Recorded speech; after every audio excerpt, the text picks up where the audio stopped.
Before I begin the story, let me tell you what this channel is about. If you've just found me, welcome. My name is Margaret, and I share true-to-life stories about the moments that reshape us, the betrayals we didn't see coming, the strength we didn't know we had, and the quiet victories that never make the evening news. Some call them cautionary tales. I call them survival manuals written in hindsight. If you've ever had someone try to erase your contribution to a life you built together, this one's for you. Hit subscribe if you want more stories like this, because I post every week, and trust me, you don't want to miss what I have coming next. Have you ever sat across from someone you loved for 30 years and realized you were looking at a stranger? Have you ever had the ground pulled out from under you, not with anger, but with a smile? And here's the question that haunted me for months. What do you do when the person who promised to grow old with you decides that you are the only thing agging in the room? My name is Margaret Thornton. I am 69 years old. I have taught second grade for 34 years, raised 2 children, buried 1 parent, survived breast cancer, and until 11 months ago I believed I was married to a good man. His name is Robert, Bob to everyone who knew him. He was 71, silver-haired, still handsome in that weathered way that construction men seem to carry into old age. He owned Thornton Builders, a company that started in our garage with a borrowed pickup truck and a dream I financed with money I didn't have. But I'm getting ahead of myself. You need to understand how we got to that courtroom. You need to understand what he said, and more importantly, what he tried to take. Let me take you back to the spring of 1994. I was 37, widowed young, working at Lincoln Elementary in Portland, Oregon. My first husband, James, had died of a heart attack 2 years prior, leaving me with a modest teacher's pension, a mortgage, and a grief that felt like a second job. I wasn't looking for love. I was looking for sleep that lasted more than 4 hours.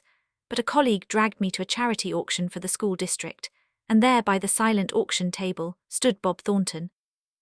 He was 40, recently divorced, wearing a corduroy jacket that didn't quite fit his broad shoulders. He bid on a watercolor painted by my second graders. I told him it wasn't worth the canvas it was painted on. He said, "Then why are you guarding it like the Mona Lisa?" I laughed for the first time in months. Our first date was at a diner on Hawthorne Boulevard. We talked until 2 in the morning. He told me about his failed first marriage, his fledgling construction company with 3 employees who sometimes showed up drunk, and his fear that he was too old to start over. I told him about James, about the loneliness of gradding papers at midnight, about how I had stopped believing in second chances.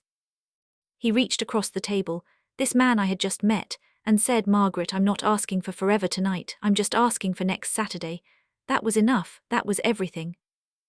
We married the following spring in my mother's garden. It was small. My sister played the piano. Bob's crew served as ushers, still in their work boots.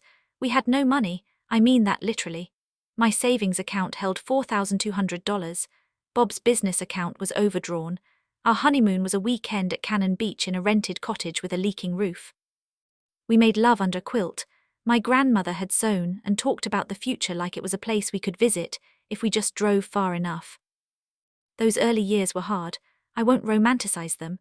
There were winters when Bob couldn't make payroll and I covered the shortfall from my teacher's salary. There were nights he came home with his hands cracked and bleeding, too proud to buy gloves because the company needed new saw blades. I learned to read profit and loss statements at the kitchen table. I learned which contractors paid on time and which ones lied. When Bob's truck broke down, I took the bus to work for 6 months so we could afford the transmission repair. When the bank denied his loan for the Morrison Street project, I co-signed with my name, my credit, and my quiet faith that he would not let me down. And he didn't, not then. By 2005, Thornton Builders had 20 employees. By 2015, 50, Bob became a name in Portland development circles. The local paper did a profile, from garage to glory. The photo they used showed him in a hard hat, arms crossed, squinting into the middle distance like a man who had built an empire alone. I read the article 3 times. My name appeared once. Thornton is supported by his wife Margaret, a retired school teacher. Retired. As if I had simply faded into the wallpaper while he did the real work. But I didn't say anything. Good wives don't keep score, I told myself. Good partners celebrate in the background. So I smiled at the ribbon cuttings. I poured coffee at client meetings. I remembered birthdays and sent sympathy cards when crew members lost parents. I was the infrastructure no one sees but everyone needs. Our 30th anniversary came and went with a dinner at Jake's Crawfish. Bob gave me a pearl necklace. I gave him a leather-bound ledger containing every cancelled check, every loan document, every financial sacrifice I had made since 1994. He laughed, kissed my forehead and said, "My little accountant." He didn't open it. I didn't mind. I hadn't made it for him. I had made it for me. Some part of me, even then, must have known that memory is the first thing pride tries to kill. The changes started around our 31st year. Subtle, insidious. Bob bought a Tesla he couldn't parallel park. He started wearing cologne to client dinners that ended after midnight. He joined a gym frequented by men 20 years his junior and came home talking about staying relevant. I didn't understand the word then. Relevant to whom? To what? I was still Margaret. I was still making his coffee the way he liked it, still keeping his mother's recipes, still volunteering at the literacy centre every Tuesday. But I was no longer relevant. I was background noise. Our daughter Sarah noticed first. She called from Seattle where she worked as a family therapist. "Mom," she said, her voice carrying that professional calm that meant she was worried, "has Dad said anything to you about being unhappy?" I laughed. "Your father doesn't do unhappy, sweetheart, he does busy." But after I hung up, I stood in front of the bathroom mirror and really looked at myself. Grey hair I no longer dyed. Hands that had held thousands of children's hands, graded millions of papers, planted gardens and buried pets. A body that had carried 2 Barbies and survived a mastectomy. Was I beautiful? No, not in the way the world measures beauty, but I was real, I was present, and for 30 years that had been enough. It wasn't enough anymore. The night he told me I had made beef stroganoff, his mother's recipe, the kitchen smelled of mushrooms and nostalgia. The table was set with the blue plates we bought at a garage sale in 1996. I was pouring iced tea when he said, "Margaret, sit down. I need to talk to you about something serious." Have you ever known a moment was coming before it arrived? Like hearing thunder so distant you still have time to pretend the storm might miss you. "I've hired an attorney," he said, no preamble, no we need to talk about us. Just "I've hired an attorney." I set down the pitcher. The tea spilled slightly, pooling on the wood like a dark stain. "For what?" I asked, though I already knew. "I want a divorce." The words didn't sound real. They sounded like dialogue from a movie I wouldn't watch. "Bob," I said carefully, "we've been married 31 years, we have grandchildren, we have a life." He looked at me then, really looked. And what I saw in his eyes wasn't guilt, it wasn't even sadness, it was impatience, the look of a man waiting for a slow cashier. "Margaret, you're a good person, you always have been, but let's be honest." He gestured vaguely at me at the kitchen, at our entire shared history. "You've let yourself go, you don't try anymore, and I still have life to live. I want someone who matches my energy, my lifestyle." "Someone younger," I said, it wasn't a question. He didn't flinch. "Is that so wrong to want to feel alive again?" "I want you to understand something." He didn't shout. He didn't throw things. He delivered this verdict the way you might return a defective appliance. Calm, reasonable, almost kind. That was the worst part. He believed he was being fair. He believed that 31 years of partnership could be dissolved because I had aged at the same rate he had, but with less grace in his eyes. "Get out," I said. My voice didn't shake. I was proud of that later. He stood, adjusted his belt, and walked to the door. "I'll be staying at the Benson Hotel. My attorney will contact you. Let's keep this civil, Margaret. Fighting will only cost us both money." The door closed. The beef stroganoff grew cold. I sat at that table until midnight, not crying, not yet, just sitting, wondering how a life could end with such a quiet click of a latch. The next morning I did something I hadn't done since James died. I called my sister Ruth and I wept, not delicate tears, ugly, gasping animal sounds that frightened my cat and probably the neighbors. Ruth drove from Salem without asking if I needed her. She just came. She found me in the garden pulling weeds with my bare hands, bleeding into the soil. She didn't say, "I told you so." She didn't say, "Men are trash." She said, "What do you need?" And I said, "I need to know I wasn't crazy. I need to know this life was real." That was when I started remembering, not the big moments, the small ones. The cancelled check for $8,000 I wrote in 1997 to cover payroll when the Rainier project stalled. The $12,000 from my inheritance that became the down payment on the Lake Oswego property. The years I took no salary from my tutoring side business because Bob needed cash flow. I had kept everything, not because I was suspicious, because I was a teacher. Teachers document. Teachers organize. Teachers keep records so that when someone asks, "How did we get here?" there is an answer. I called Diane Foster 3 days later. She came recommended by Ruth's divorce attorney, a woman who specialized in grey divorce, the dissolution of marriages after age 50. Diane was 60 herself, sharp-eyed, silver-haired, with a laugh that sounded like breaking glass in the best way. She listened to my story without interrupting. Then she asked one question: "Margaret, can you prove your financial contributions to his business?" I smiled for the first time in a week. "Diane," I said, "I have 31 years of proof. The question is, do you have 31 hours to review it?" She laughed, then she grew serious. "Most women in your position walk away with half of what they deserve because they can't prove what they gave. If what you're saying is accurate, we need to build a case not just for division, but for recognition. You didn't just support a business, you built a life that allowed a business to exist." I hired her that afternoon. Bob's proposal arrived a week later. It was worse than I imagined. According to his filing, Thornton Builders was separate property built through his individual effort, risk, and acumen. The Lake Oswego cabin, purchased in 2008, was listed as his sole investment. The retirement accounts, the stocks, the bonds, all traced to business revenue generated by petitioner. I was offered the house, which needed a new roof, and half of a teacher's pension he had never contributed to. The gall was breathtaking. The erasure was complete. I read it 3 times, then I laughed. Diane called that evening. "You okay?" "Diane," I said, "my husband has either developed amnesia or he thinks I have. Either way, he's about to meet the woman who kept every receipt." Over the next 2 months, Diane and I built a timeline. It was exhausting. It was exhilarating. We traced $340,000 in direct financial contributions from my personal accounts to Bob's business over 3 decades. We found loan guarantees I had signed when Bob's credit was too risky. We uncovered property deeds where my name had been quietly removed through refinancing I hadn't fully understood. Diane brought in a forensic accountant, a meticulous man named Harold who spoke in spreadsheets. He spent 6 weeks in our documents and emerged with a conclusion. "Mrs. Thornton," he said, "you didn't just support this business. You saved it multiple times. The financial records are unambiguous." But records are dry, records are numbers, and I knew that in court Bob would argue that money wasn't partnership.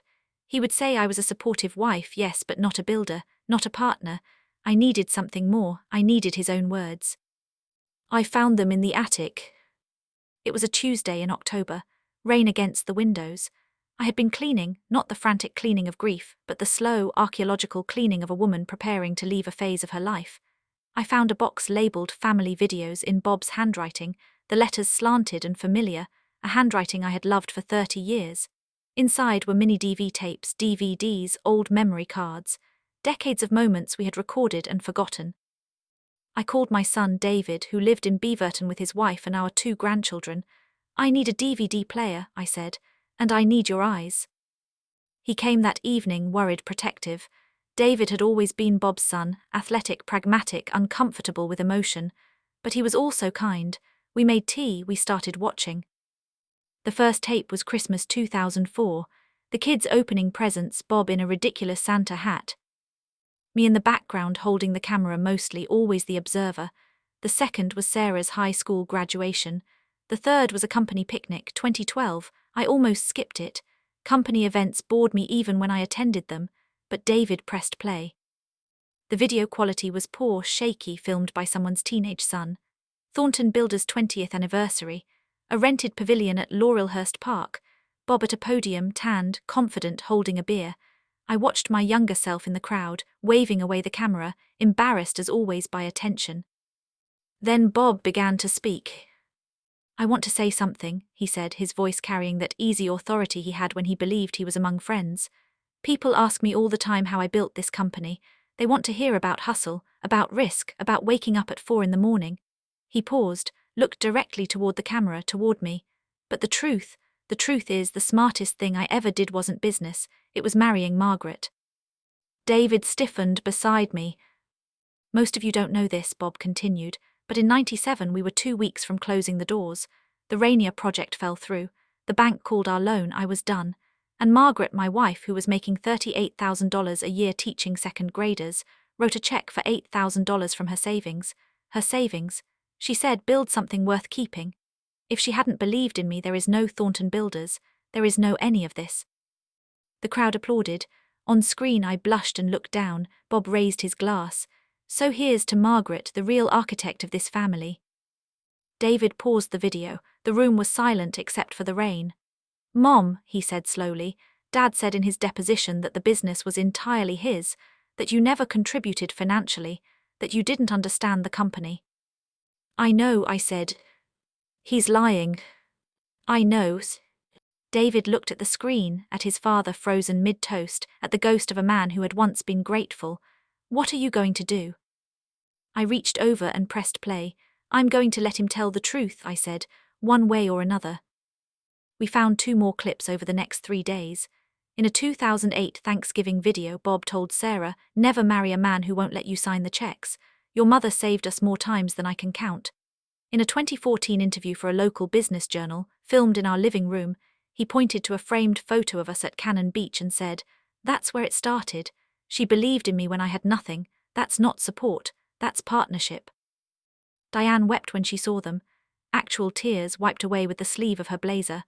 "Margaret," she said, "this isn't evidence. This is a confession. This is his own voice, his own words, voluntarily offered years before any divorce was contemplated. Do you understand what this means?" "It means he forgot who he was," I said quietly. "It means the court will remember for him," she replied.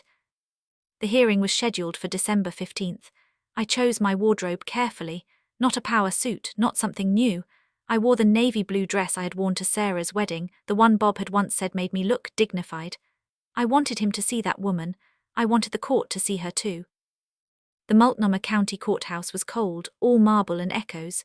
Bob was already there when I arrived, flanked by his attorney, a sharp young man named Marcus who wore shoes that cost more than my first car. Bob looked good. He had lost weight. His suit was tailored. He sat with the posture of a man who had already won. Behind him in the gallery sat a woman. She was perhaps 45, blonde, wearing a cream-colored coat I recognized from a Nordstrom bag I had found in Bob's trunk 6 months earlier. I had told myself it was for me. It was not for me. Our eyes met briefly. Hers were uncertain. I realized with a start that she probably believed him. She probably believed I was a bitter old woman clinging to a marriage that had died years ago. She probably believed he had built everything alone. I almost felt sorry for her. Almost. Judge Harrison was a man in his 60s with reading glasses perched on a kind face and a reputation for patience. He began with the usual formalities. Marcus spoke first, outlining Bob's narrative, decades of hard work, a wife who had been a homemaker, a fair offer that was more than generous. The word homemaker landed like a slap. I had worked until I was 62. I had raised children, managed a household, and financed a business, but in his story I was wallpaper. I was furniture. Then Diane stood. She did not raise her voice. She did not attack. She simply began to tell a story. Our story, the garage, the cancelled checks, the loan guarantees, the property deeds. She spoke for 20 minutes, and when she finished, she turned to me. "Mrs. Thornton," she said, "do you agree to the property division as proposed by Mr. Thornton's counsel?" I folded my hands. "Of course," I said. Bob relaxed visibly. Marcus reached for his pen. "However," I continued, my voice steady in the quiet room, "before this court finalizes anything, I would like to introduce Exhibit 7, a video recording, unedited, with original timestamps intact." Marcus frowned. "Your Honor, we have exchanged all exhibits." "You have," Diane said smoothly. "This was timely disclosed. It is a family video, recently discovered, relevant to the petitioner's claims of sole contribution." Judge Harrison reviewed the paperwork. "It appears properly disclosed, Mr. Marcus." Marcus glanced at Bob, who shrugged, confident. "No objection, Your Honor." The lights dimmed. The clerk inserted a flash drive. The large screen flickered. And there in that cold courtroom, 30 years collapsed into a single moment. The pavilion at Laurelhurst Park. The 20th anniversary. Bob's voice, younger, fuller, unguarded. "The smartest thing I ever did was marrying Margaret. If she hadn't believed in me, there is no Thornton Builders." I did not look at Bob. I looked at the judge. Judge Harrison removed his glasses. He watched the screen, then looked at Bob, then back at the screen. The video continued, Bob raising his glass. "Here's to Margaret, the real architect of this family." Silence, complete, crushing silence. Then Diane played the second clip. Thanksgiving 2008. Bob at the head of our table, turkey before him, our children around him. Your mother saved us more times than I can count. That's not support, that's partnership. The third clip, the living room interview, Bob pointing to the photo. She believed in me when I had nothing. The screen went black. Judge Harrison turned to Bob. Mr. Thornton, are these recordings authentic? Bob's voice was barely audible. Yes, Your Honor. You made these statements voluntarily? Yes. No attorney prepared these remarks. No. The judge removed his glasses entirely, cleaned them, replaced them. Mr. Thornton, your sworn financial affidavit claims your business was created through your independent effort. Your deposition states your wife made no financial contribution. These recordings appear to contradict that testimony. Can you explain the discrepancy? Bob opened his mouth, closed it. Marcus whispered urgently in his ear. Bob said nothing. Let me be direct, Judge Harrison continued. Which is true, the statement you made freely to your family or the statement you made under oath in these proceedings? The silence stretched. I heard someone in the gallery shift. I heard the clock tick. I heard Bob's breath ragged and uncertain. Finally, Marcus stood. Your Honor, if I may request a brief recess to consult with my client. You may not, Judge Harrison said, not unkindly. I am continuing this matter for further financial review. I expect complete documentation regarding every disputed asset. We will reconvene in 30 days. He looked at Bob. Mr. Thornton, the court takes the accuracy of sworn statements very seriously. I suggest you consider that carefully. The gavel fell.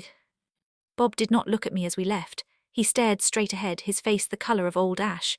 Marcus guided him out, one hand on his elbow like a man leading the injured from a battlefield. The blonde woman in the cream coat was gone. I did not see her leave, but I saw on the bench where she had sat a single diamond earring, or perhaps it had always been there. Perhaps I only noticed it then. Diane hugged me in the hallway. You were magnificent, she said. I didn't say anything, I replied. Exactly, she said. You let the truth speak. That's harder than shouting. The forensic review took 8 weeks.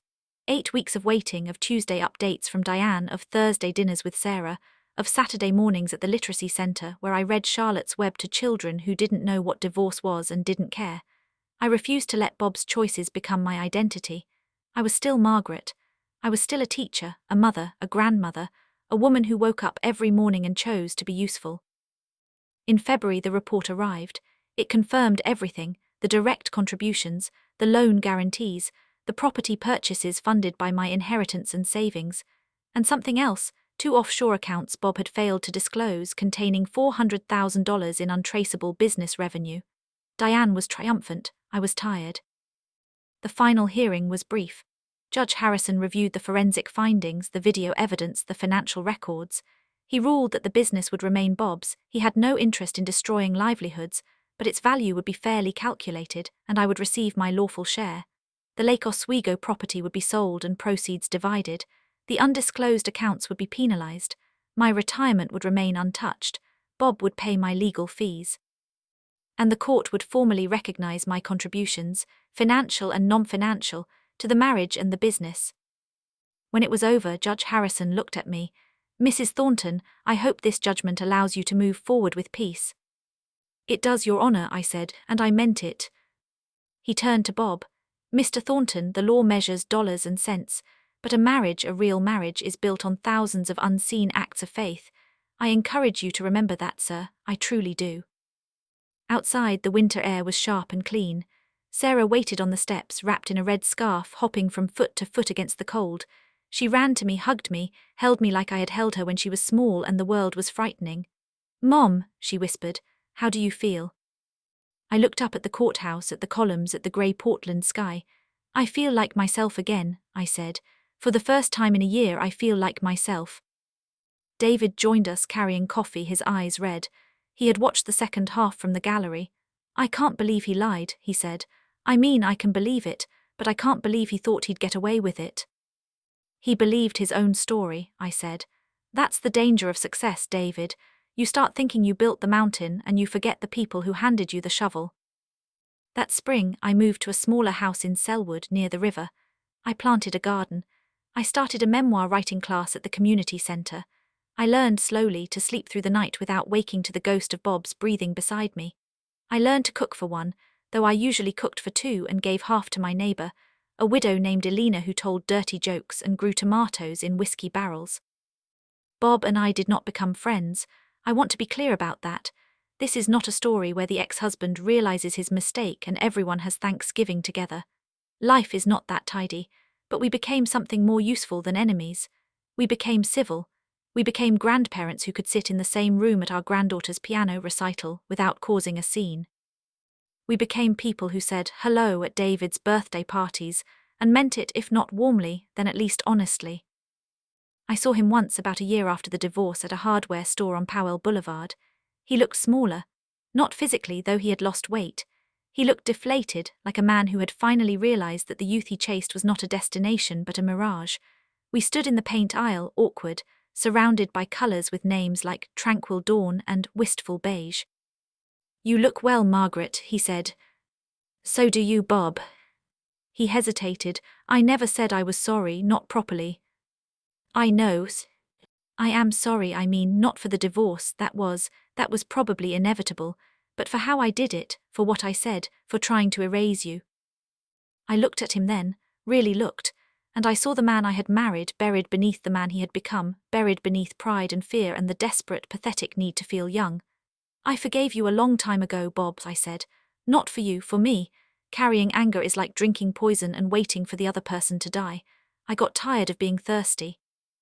He nodded, eyes wet. "You were always the better person." "No," I said, picking up a paint chip in a shade of blue I liked. "I was just the one who kept better records." I walked away. I did not look back. I had a garden to plant, a class to teach, a life to live. So why am I telling you this? Why does this story matter? It matters because somewhere out there, a woman is sitting at a kitchen table while her husband tells her she's no longer enough. Somewhere, a partner is being told that their wrinkles are a betrayal, that their age is a failure, that their contribution to a shared life can be dismissed with a signature on a legal form. And I want that woman to know, your worth is not determined by someone's ability to see it. Your history is not negotiable. Your sacrifices are not invisible just because someone chooses not to look. Keep your records, not because you expect betrayal, but because you respect your own labor. Keep your memories, not because you live in the past, but because the past is the foundation of your strength. And if the day comes when someone tries to rewrite your story, let the truth speak. You don't need revenge. You need evidence. You need dignity. You need the quiet, unshakable certainty that you built something real, even if the other person has forgotten. If this story resonated with you, I want to hear from you. Drop a comment below. Have you ever had someone try to erase your contribution to a shared life? How did you find your way back to yourself? Your words might be exactly what someone else needs to read today. And if you're new here, this is what I do. I tell the stories we don't talk about at dinner parties. The divorces, the betrayals, the quiet triumphs of ordinary people who refuse to be diminished. I share these because I believe that surviving is an art form, and every one of us is more resilient than we know. Subscribe if you want more. Hit the notification bell. Share this with someone who needs to remember their own worth. Because here's the truth I want you to leave with. Growing older is not a crime. It is a privilege denied to many. Every wrinkle is a lesson learned. Every grey hair is a storm weathered. And every year you spend building a life with integrity is a year that can never truly be taken from you. Not by divorce, not by deception, not by someone else's fear of time. The truth, my friends, has remarkable patience. It waits, it endures. And when the day comes that someone finally asks to hear it, all you need is the courage to press play. Thank you for listening. Thank you for being here. Take care of yourself. And never, ever let anyone tell you that your best years are behind you. The best years are the ones where you finally decide to stop apologizing for having lived. I'll see you in the next story.